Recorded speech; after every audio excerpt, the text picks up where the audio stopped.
powered by the Montana Television Network. This is the 10 o'clock news on Q2, Montana's news leader. Good evening, everyone. Thanks for joining us tonight. I'm Jeanelle Slade. And I'm Jay Cohn.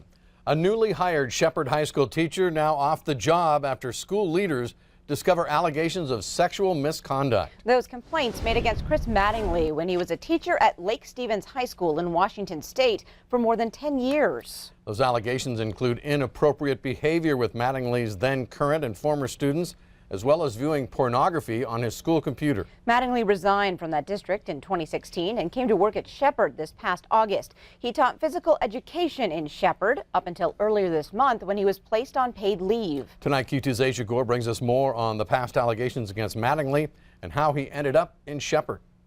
Shepherd Superintendent Scott Carter tells me he was not aware of these allegations when he offered a teaching contract to Chris Mattingly. Mattingly worked at Lake Stevens High School from 1992 through February of 2016 when he resigned amid allegations of sexual misconduct.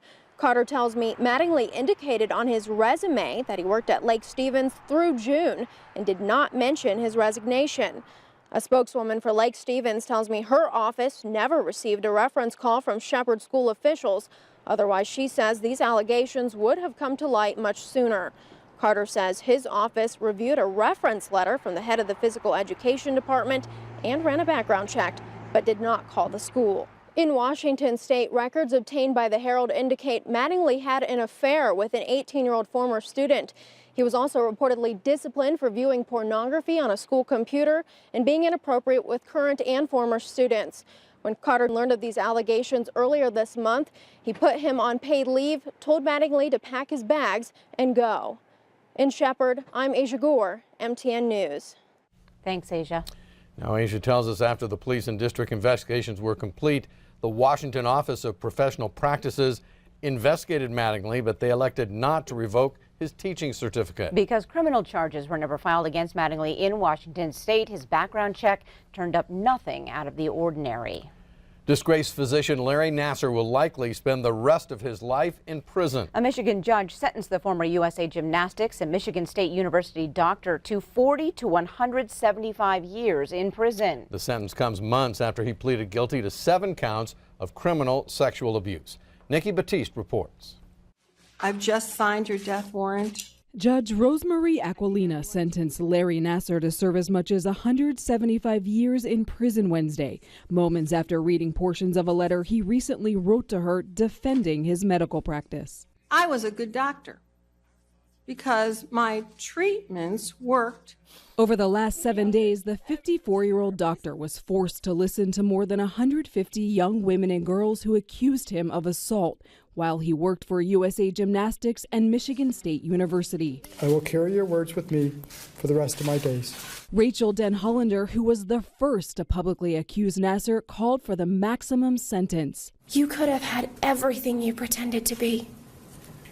Every woman who stood up here truly loved you as an innocent child. I feel nauseous, even standing in front of you. And Kaylee Lorenz, who also addressed Nasser in court, called out the institutions she says protected him. There needs to be accountability, and USAG and MSU need to be held accountable. After the sentencing, more of Nasser's accusers came forward with similar demands. We're not going to heal all the way until we know exactly who knew what when and, how they're going to fix it. Late Wednesday, MSU President Luana Simon announced her resignation, asserting there was no cover-up on her watch. The U.S. Olympic Committee is calling on the entire USA Gymnastics board to step down. Nikki Batiste, CBS News. Nasser's defense team now has 21 days to appeal his sentence. He faces more accusers next week when he's sentenced on 3 more sex assault convictions. Billings Logan International Airport is headed for change. After nearly 80 years of operation, officials are looking 30 years into the future of a growing city, and with it, the air travel needs. Now, right now, more than 853,000 passengers flew the friendly skies here in Billings in 2017. That's down nearly 2% from a year ago. Still, the local financial impact generated as a direct result of the airport is estimated at $148 million a year. The big target for growth, more jet bridges. The new airport construction plans call for nearly doubling the number of gates. Q2's Dustin Kleeman has the details on these sky-high sights for the Billings Airport. This is what the Billings Airport looked like back in 1992 before its last major renovation. Plans are in the works for an expansion of the concourse, additional bridges at the Billings Logan International Airport. And that's exactly the impetus for this project, is to make the concourse large enough that we can then add parking positions for up to 8 or 9 aircraft. And that would set up the city probably for the next 30-some years at least. At an early estimated $40 million price tag, there were several resources for funding, including federal aviation dollars and grants. Won't be any tax dollars involved. You know, the public always gets excited about that. No tax dollars. We'll do this all with airport funds. Right now, gates are overburdened. The proposed project would be essential to adding more flight options for passengers. Well, what it does is it gives me the ability to actually go out and say, can you come to Billings now? Because I have a gate position for you. You know, right now the American Airlines is on the same gate as the Allegiant Airline, and sometimes United uses that gate too, so that gate gets used a lot. The additional gates, while a major transformation, is only part of the larger picture, with changes to speed of check-in and food options. One of the things we're looking at doing is making it much better for our customers. You know, way more convenient, a lot more amenities that people are getting, you know, want to see now. You know, it's a different day and age. We're trying to bring all of those amenities up to standard now that people are expecting, because they're seeing them at other airports. I'm Dustin Kleeman, MTN News, Billings. Thanks, Dustin. Dustin tells us also included in the airport plan some big changes to the TSA area that is designed to streamline security check-in. Construction is targeted to begin summer 2019 and will take several years to complete. A gun manufacturing company that recently celebrated its 70th anniversary in business will soon move to Sheridan, Wyoming. Weatherby Rifles Incorporated, now based in California, made the announcement this week. Q2's David J. standing by now with more details in tonight's Money Watch report. David. Well, Jeanelle, Weatherby's president said the company is moving because of lower taxes and to manufacture guns that could not be made in California. Ed Weatherby and his son Adam gave Governor Matt Mead a special 70th anniversary Weatherby firearm at the SHOT Show in Las Vegas this week.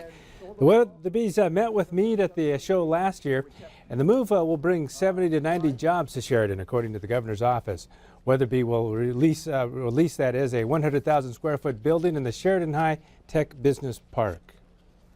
The state of Wyoming is going to be the place where we're going to grow and thrive and flourish. And that years from now, just like many of you have known my dad and my granddad and so forth, and have known Weatherby, that we're going to be in existence, not merely in existence, but growing and thriving. When I've talked to the people of Sheridan that you've been interacting with, they not only got it that it was great for our economy, they got it because you are a great, great family business. And I think about firearms. It's uniquely American to build wonderful rifles. Weatherby started near Los Angeles in 1945 and is the third gun company to relocate to Wyoming. Magpul Industries is in Overland, and High Vis Shooting Systems is in Laramie. Jay, Jeanelle? All right, thanks so much, David. Turning now to the weather scene, Bob McGuire, a very blustery day across the region. Yeah, it's something we call a pressure gradient. It just really made the wind howl like a big dog out there. Let me show you how it was howling out there. Here are some of the area winds that we saw. Livingston, about 6 miles northeast, 65 miles per hour. Immigrant and Nye, 64 mile per hour winds. Livingston, 3 miles northeast, also about 60 miles per hour. And over at Fort Smith, they had a 52 mile per hour wind gust there today. Now, also, we still have this wind advisory for the foothills of the Beartooth Mountains. Basically, we're talking about 65 mile per hour winds and dangerous crosswinds along Interstate 90. Plus, as you'll notice, we still have a winter weather advisory for tomorrow morning for the southwest corner of the state. Could see 1 to 3 inches of snow there, local amounts up to 5 inches. We'll have more of that coming your way in a few more minutes. All right, thanks, Bob. President Trump spoke to reporters at the White House today about a possible path to citizenship for DACA Dreamers. Reporters were there to meet with Chief of Staff John Kelly. Here's the audio of their exchange. Do you want citizenship for Dreamers? We're going to morph into it. It's going to happen at some point in the future. Morph into it? Over a period of 10 to 12 years, somebody does a great job. They've worked hard. It gives incentive to do a great job, but they've worked hard. They've done terrifically, whether they have a little company or whether they work or whatever they're doing. If they do a great job, I think it's a nice thing to have the incentive of, after a period of years, being able to become a citizen. The Deferred Action for Childhood Arrivals program will expire this March. President Trump says he may extend protections for hundreds of thousands of recipients if a deal is not reached by then. Still ahead on tonight's 10 o'clock news, one of the biggest names in cigarettes is trying to quit. Tonight we'll give you a look at its new alternative. And coming up later, can you answer the question, who wrote the poem, "Oh Captain, My Captain"? If so, you might be able to win money from your couch.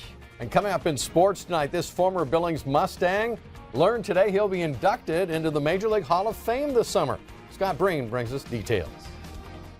You're watching MTN News with Jay Cohn and Jeanelle Slade. Storm Tracker weather with Bob McGuire. And sports with Scott Breen.